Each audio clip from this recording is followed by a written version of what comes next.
Hello there, and welcome to the second episode of the Whiskey Amateur class. Today, we are going to do a quick recap of session 1 to see what we learned so far. Then I'm going to talk about the different types of whiskey, so now you will know what's the difference between a blended Scotch or a single malt or a bourbon whiskey. Then I'm going to briefly talk about the 4 biggest misconceptions in my opinion. Then I'm going to show you the different styles and different regions within Scotland. And finally, I'm also going to give you an introduction to Scottish single malt. So we know that the water of life, or also known as whiskey, has very simple ingredients such as grain, water, and wood. We learned that grain basically means that it can be either barley, corn, wheat, rye, or a combination of these. We need then obviously spring water, and we touch the point of maturation and casks. And here, let me just briefly recap that as the law says in the US, the bourbon whiskey has to be matured in new charred oak barrels. On the other hand, in Scotland and in Ireland, there's no such regulation. So basically, that means that they can reuse casks. And this is why you will see something like ex-bourbon or ex-sherry. And this always means that the previous content, for example, in case of ex-bourbon, the previous content of the cask was bourbon whiskey. Sherry, the same, and here not to confuse it with sherry. So sherry is fortified wine produced in Spain, and once those sherry oak casks are emptied, they are shipped to Scotland, where the distillers are more than happy to fill their new make spirit into those casks. There are 2 main types of oaks, and you have to know this because there are 2 big categories. There is the white oak, that's the American oak, and the European oak. And they are very different. So the American oak, the white oak, tends to be sweeter and subtle. On the other hand, the European oak is much spicier and has a completely different dynamics. So now that you know this, I'm going to ask the first question: why mature whiskey? So I've been doing research recently into this specific topic or specific question, and I was very frustrated and actually very disappointed because I found 1,000 articles and videos where everybody talks about the different types of cask and the length of maturation and what does the maturation do to the whiskey. But who introduced it and why is it necessary to mature whiskey? There was barely any information, so I had to dig deeper. And this is what I found. So roughly in 1915 in London, in Britain, there were some politicians who really opposed alcohol consumption. So you have to know that back in the days, people used to drink much more alcohol than nowadays, like really a lot, and they had immense problems. So there were some people who really wanted to limit this in a way, and this is why a law, a regulation was passed that whiskey, before it's sold, before it's bottled, has to be put into wood casks. And what they wanted with this was that if they have to mature whiskey, if they have to put whiskey into barrels for, say, 3 years, then they will delay the bottling process and the whiskey will be later on the market, so that they would moderate the alcohol consumption a bit. And funnily enough, by default, by accident, it turned out that if you put whiskey, the new make spirit, to the oak cask, the maturation will the whiskey will benefit a lot from this maturation. Why? We will see in a second. But for now, just remember that oak maturation was more or less, this requirement was more or less an accident, but nowadays you cannot even imagine not using oak casks. And the second question, why do the Scots use used casks? This is pretty simple. So Scottish people are cheap, and this is a fact. They actually claim it, and they are proud of it, to be honest. And if you don't have such a regulation that you need new casks, then you can reuse the casks, and that's much more cheaper. So this is why there is actually a whole industry right now on this. So used casks are shipped from the US to Scotland, where Scottish people, or to Ireland, where Irish people, distillers are more than happy to reuse those casks because it's just much more cheaper. Now, this is a very interesting slide, and here's a lot of information to digest. So let me start by stating that roughly 60% or a bit more, so roughly 2/3 of the aromas and flavors come from the oak cask. So imagine that previously, before 1915, whiskey was not matured, or just very occasionally. And after that, when they started to mature whiskey, they found out that, wait, it gives actually a lot of flavors, and also it makes the spirit much more palatable, much more smoother. And now there are three main functions of the maturation.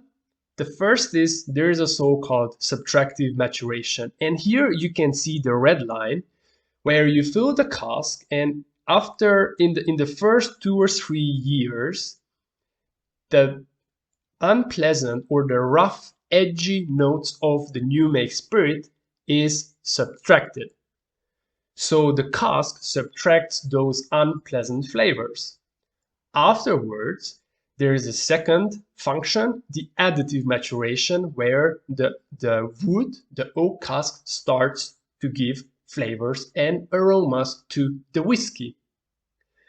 And third, and this is I don't want to talk too much about this, but there is also so-called interactive maturation, depending what kind of grain you use, whether that's barley or corn, and how is the house style of the distillery, and what kind of cask you use, whether that's American oak, Spanish oak, what was the previous content of the cask.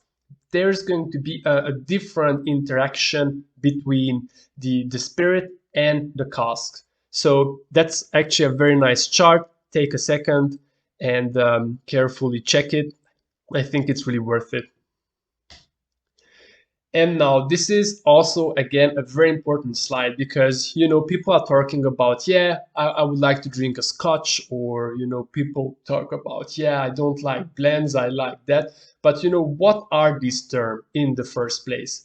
So you already saw that whiskey is sometimes very broad or a very general term, so we want to be a bit more specific. And here you see that when you say scotch, that only means that it's distilled and matured in Scotland, obviously for 3 years and bottled at least with 40% ABV, because that's the legal requirement. But you don't know anything else apart from that. But if I say single malt means that it's from barley, so it's from 100% malted barley, and it's only from one distillery. So remember, single means that one single distillery, and malt means it's malted barley only. So the single grain that is used is barley. If we move on, we see that there is also a term single grain. That's a bit more rare nowadays, but single grain means that it's not just from barley, it's from several grain types, such as also wheat or corn or rye, but it's from one distillery. So again, one single distillery, and grain, it's not barley, but a variety of grain combination. And then intuitively comes the blended grain, and that means, as the name suggests, that it's a blend. So it's from several distilleries. It's not just from one distillery, but from several distilleries and from any type of grain combination. Blended malt would be, again, from several distilleries, from 2 or more distilleries, and only from malted barley. And blended grain, this is, you might know as blended Scotch whiskey. Blends are usually cheaper to produce because you don't have to wait 10 or 12 years for your stock to mature, but you basically go out, buy from the different distilleries their stock, you blend it together, and it's ready to be sold. So blended Scotch is sometimes considered to be the cheap or the discount whiskey, but remember, there are also high quality and top quality blended Scotch whiskies. Single pot still is very typical for Ireland, where they not only use malted barley, but also unmalted barley. But let me come back to this at a later session. Then there is Kentucky Straight Bourbon, or just simply bourbon, which is, as we saw already the definition, has to be at least 51% corn, and then also other grain types, 2 years maturation, 40% ABV. It's in the US. Tennessee whiskey is a subtype, so to say. You might know Jack Daniels does Tennessee whiskey, and the main characteristic is that they use a maple charcoal filtering before they bottle the whiskey. And obviously there are other types of American whiskeys, not just bourbon, and you have also Japanese whiskey, Canadian whiskey, and many other types of whiskeys, but these are the most common. Now I'm going to talk about the misconceptions, but really just in a nutshell, because as you see on the left side, I am going to go into much more detail in the upcoming sessions from 5 to 8. So right now, let me just briefly touch again the alcohol by volume topic, where you have to remember that not all of the whiskeys are bottled with 40%. In fact, usually the cheaper or the mass-produced whiskeys are bottled with 40%. Why? First, that's the legal requirement, the legal minimum requirement, so to say. Second, imagine that when you distill the whiskey, that's usually very strong. So it will be, I don't know, house number 70% ABV. Then you fill it into the cask. Of course, over the years, some alcohol evaporates, but even before you bottle, the whiskey will be, I don't know, somewhere around 60% or so. But before they bottle it, they dilute it back. They add water to it. So there are going to be more whiskeys, more bottles, right? But there are also whiskeys, thanks God, that are bottled with a higher strength, say 46 or 48 or even 50% ABV. And last but not least, you have also the natural or cask strength, where you don't dilute the whiskey at all. You bottle as it is in the cask. Single cask versus vatting. So there are some whiskeys that are filled straight from the cask, but that's very, very rare. That's very exceptional. 99.9% of the time, they will vat the many different casks together into a huge batch, so to say, or into a huge container before they bottle it. So remember this. In session 6, I will talk more about that. Age and age statement. You might have asked already, is older whiskey better? Spoiler, it's not always true. In fact, there are a lot of exceptions. So right now, just remember that age is not everything. You see that the process of producing whiskey is very complex. There are several components, so it's not just about the age. But again, more details soon.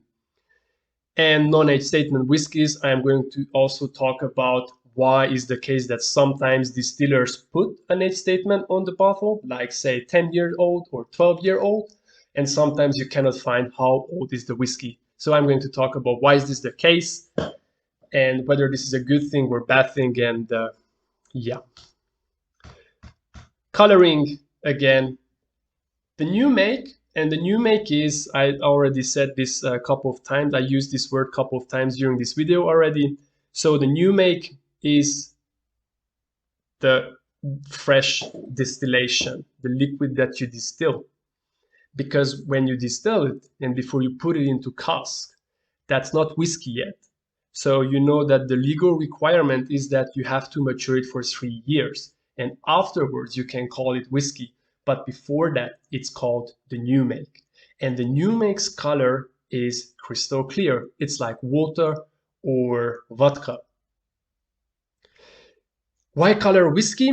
In a nutshell, between the different ages, between the different years, between the different vintages and different casks, it might happen that in one year your whiskey will be a bit darker, and in the other year the whiskey will be a bit lighter in color, because there are no two very same trees. There won't be two very same oak casks, and therefore the whiskey will be also a bit different in color, because the color always comes from the cask. So the new make is like water, clear, but then the color comes from the cask, and sometimes the cask will be different, and this is why they allowed that they can even out these small differences between the shades of the color.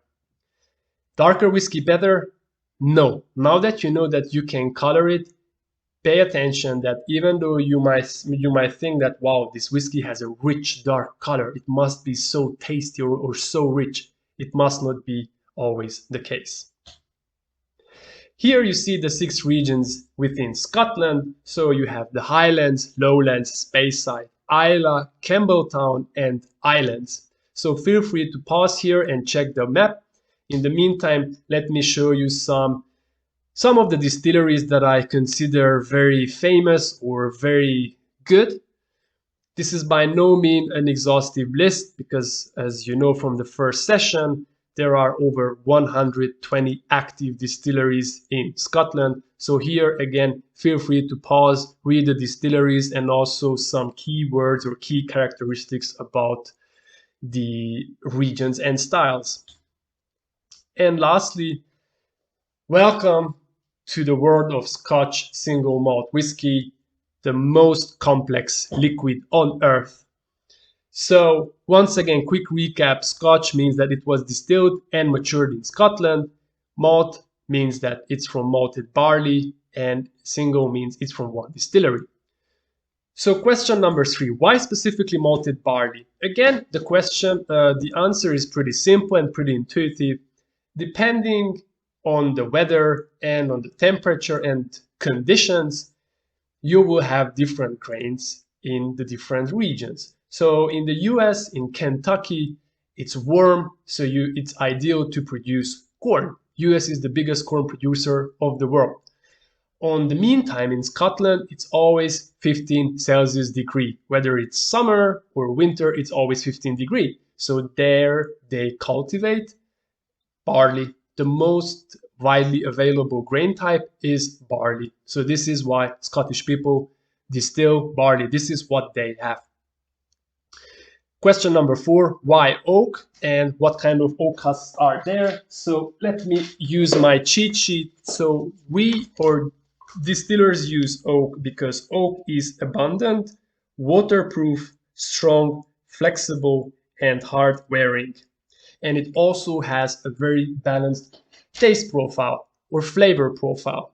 So over the many hundred years, people have been experimenting, and oak casks are by far the best casks to mature spirits, and especially whiskey.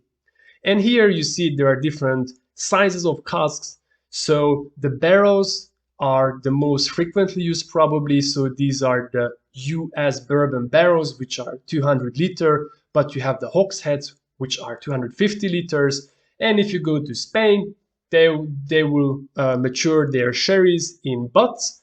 Those are 500 liters. Or if you go to Portugal to buy port or Madeira rum, that will be 600 liters, Madeira wine, sorry. So that will be even bigger.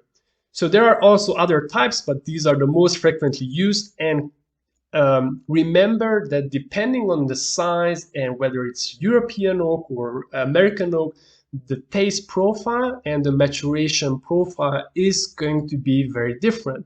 So as again, 60% of the aromas and flavors come from the oak cask. So it really makes a huge difference whether you use a quarter cask, which is very small, or you use a port pipe, which is huge and it's from different wood type. That's it for today. Thanks a lot again for watching. If you are not subscribed yet, please consider subscribing, and I will come with the third session in a week. Take care. Bye bye.